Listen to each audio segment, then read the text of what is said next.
Bom dia, queridos amigos e amigas, sejam muito bem-vindos aos minutos que nos reunimos com o objetivo profícuo de nos aprofundar, de viver e de acolher em nosso coração os ensinos do Evangelho segundo o Espiritismo. Que o Senhor seja conosco, nos amparando, nos intuindo e nos fortalecendo. Que possamos, nestes minutos, nos dedicar com o coração sereno e com os pensamentos mais tranquilos ao ensino, à reflexão de hoje. Eu convido a todos ao capítulo 4 do Evangelho segundo o Espiritismo para juntos refletir sobre a passagem Limites da Encarnação. Esse capítulo, ele fala sobre a encarnação, sobre a reencarnação, seus objetivos, e a nossa passagem, ela logo se inicia com uma questão que vai inspirar toda a nossa reflexão de hoje. E a questão é: quais são os limites da encarnação? Bom, tendo em vista uma questão com uma seriedade como esta, eu vou somar hoje ao Evangelho segundo o Espiritismo duas obras. Lembrando sempre que o Evangelho segundo o Espiritismo é a obra que nos acompanha diariamente, é a base de todas as nossas reflexões e nossos encontros aqui diários. Mas hoje, tendo em vista a questão sobre os limites da encarnação, vamos falar um pouco sobre quais os objetivos, se há limite ou não. Eu vou trazer duas obras que vão somar a nossa base diária, que é o Evangelho.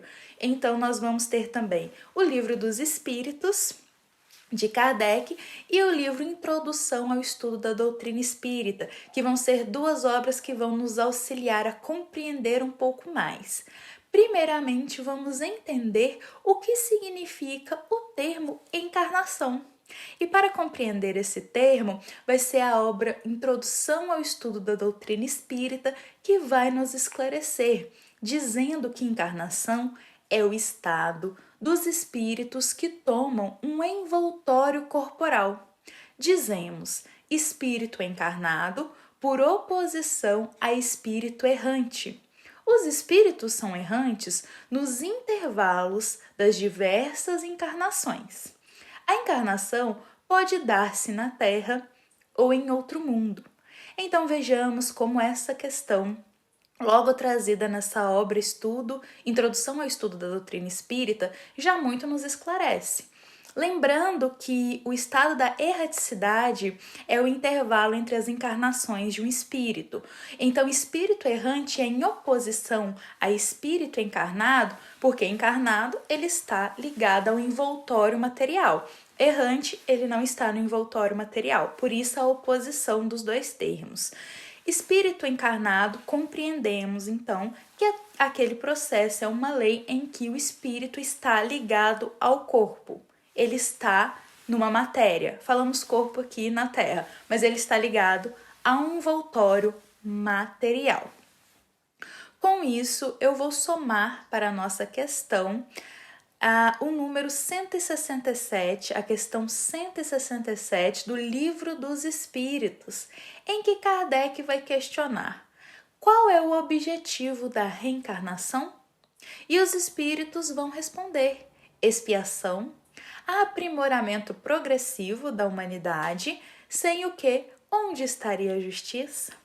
Bom, com isso compreendemos que a encarnação é uma lei, é uma forma de justiça divina, porque através de retornarmos ao corpo, temos a oportunidade de cumprir tudo aquilo que um dia não cumprimos, de nos aperfeiçoar, de progredir, de aprender e também de cumprir os débitos de falhas que tivemos no passado. Dessa forma, a justiça divina age, concedendo a todos nós, a todos os filhos, a oportunidade de se corrigirem, de aprenderem e de também evoluírem. Olha a importância que é a reencarnação, porque através dessa bênção nós temos a oportunidade, meus queridos amigos, de subir os degraus da evolução. Com isso, nós vamos também para a questão 168 do Livro dos Espíritos, que vai ser uma questão que vai somar o nosso evangelho de hoje, porque na nossa passagem ele vai nos esclarecer sobre os limites da encarnação, dizendo que, se olharmos a encarnação sobre o ponto de vista a considerá-lo materialmente na Terra, há sim um limite. Então, no Livro dos Espíritos, na questão 168, Kardec vai questionar: o número de existências corporais é limitado ou o espírito se reencarna perpetuamente? E os espíritos vão sanar essa dúvida, respondendo que, a cada nova existência, o espírito dá um passo no caminho do progresso. Quando se despojou de todas as suas impurezas, não tem mais necessidade das provas da vida corporal. Ou seja, olha como que casa, como que soma perfeitamente a questão 168 à nossa passagem de hoje. No caso, quando o espírito já se despojou de todas as suas impurezas, de todas as sequelas da sua alma, ele não tem mais necessidade de retornar à matéria, porque ele já entrou numa classe de espíritos puros.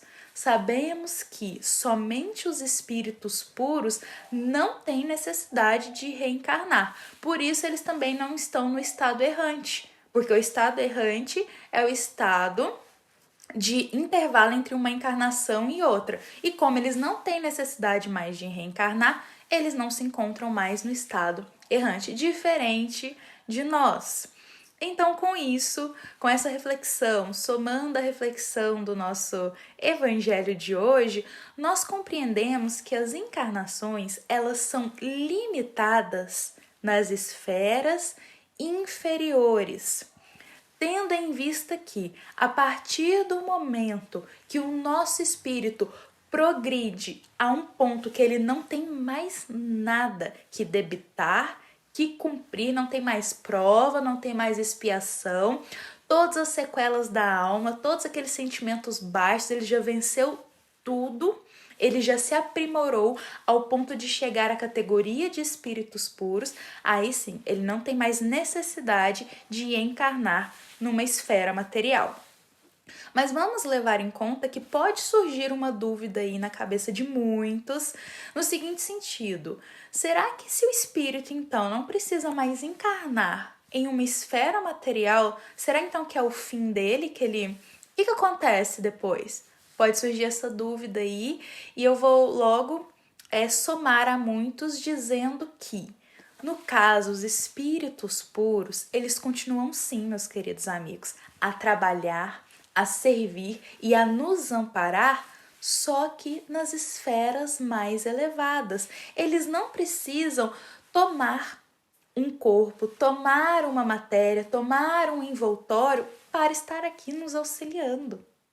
Eles cumprem suas jornadas, o progresso ele é quase que infinito. Kardec vai perguntar isso também nesta questão do Livro dos Espíritos, e aliás, todas essas questões que eu trouxe aqui hoje, a base para somar a nós, para nos auxiliar, está na parte do segundo livro, dentro do Livro dos Espíritos, no capítulo, vou confirmar aqui, no capítulo 4. Então, é nesta parte que eu retirei todas essas questões para nos auxiliar aqui.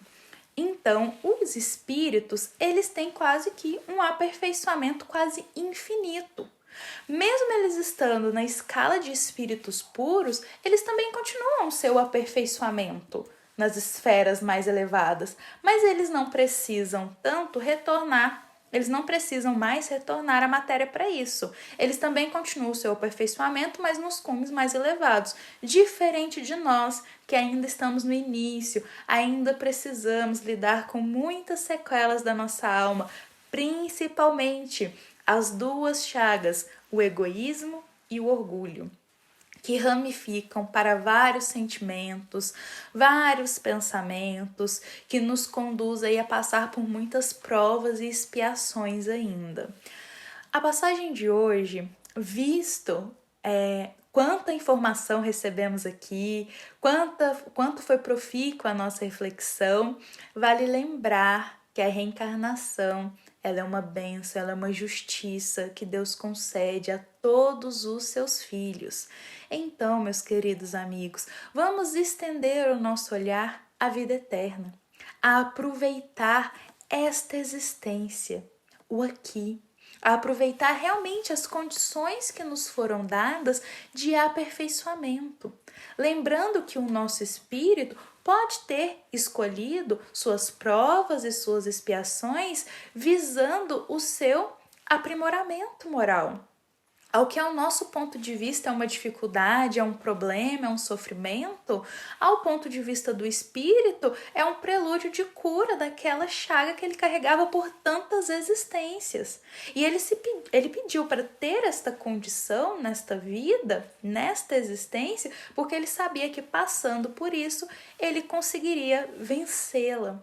Quando nós estendemos o nosso olhar à vida eterna, à oportunidade das diversas reencarnações que ainda teremos, isso nos concede paciência com as nossas limitações, ter paciência conosco, com o nosso processo evolutivo, sem querer dar um passo maior que a perna, entendendo que nós também estamos em aprimoramento, estamos numa escola que é a Terra, então que sejamos alunos nesta escola que se esforçam diariamente em busca do seu aperfeiçoamento, para quando chegar o fim do ano, não precisarmos retornar e repetir todas aquelas matérias, todos aqueles testes que nós deixamos passar.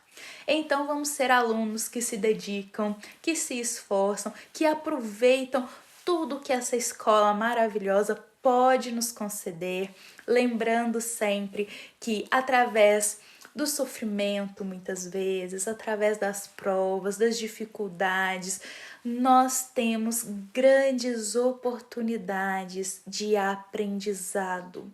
Se cada um olhar para o seu íntimo, fechar os olhos, silenciar e olhar para seu interior, verá as grandes oportunidades que Deus concedeu a ti, a cada um de nós, para que possamos subir nos degraus da evolução do espírito.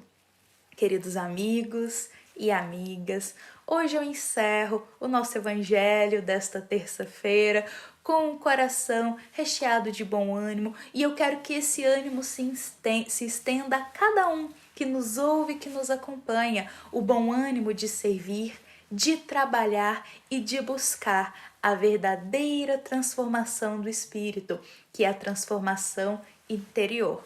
E lembrando sempre, nós sempre estamos em progresso, nós sempre estamos aprendendo, independente das nossas escolhas, nós sempre estamos aprendendo algo. Que seja aprender a não fazer isso mais, ou que seja aprender algo que realmente vamos levar por toda a nossa eternidade do espírito.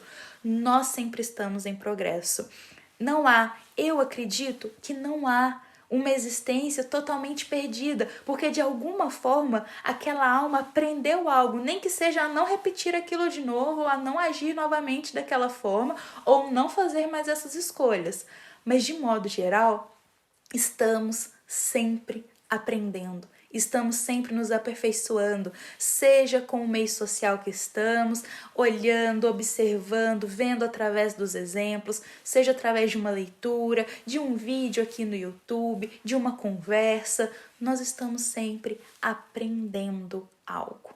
Então que possamos, nesta existência, aproveitar com muito carinho, com muito respeito e com muita seriedade essa oportunidade que Deus concedeu a cada filho teu de vir aqui, fazer diferente, fazer, quem sabe, de uma forma que não foi feita em outra existência, e que possamos, para que possamos nos elevar e subir um degrau após cada existência, se aproveitarmos, se tivermos respeito, carinho, seriedade de caminhar nas trilhas, no caminho de Jesus, no caminho do bem, todos nós vamos ter no final uma existência muito bem aproveitada. Um progresso, sempre há um progresso, sempre há um aprendizado. Tenham todos um excelente dia, uma excelente terça-feira, que possamos levar o ensino de hoje como uma sementinha em nosso coração para aplicarmos durante nosso dia, durante nossa semana, com muito carinho. Essa é uma mensagem do Centro Espírita Luiz Gonzaga de Luminárias a todos os corações que nos ouvem e que nos acompanham. Nos encontramos amanhã, neste mesmo horário, às 7h30, para mais uma reflexão do nosso Evangelho diário. Fiquem em paz, fiquem com Deus.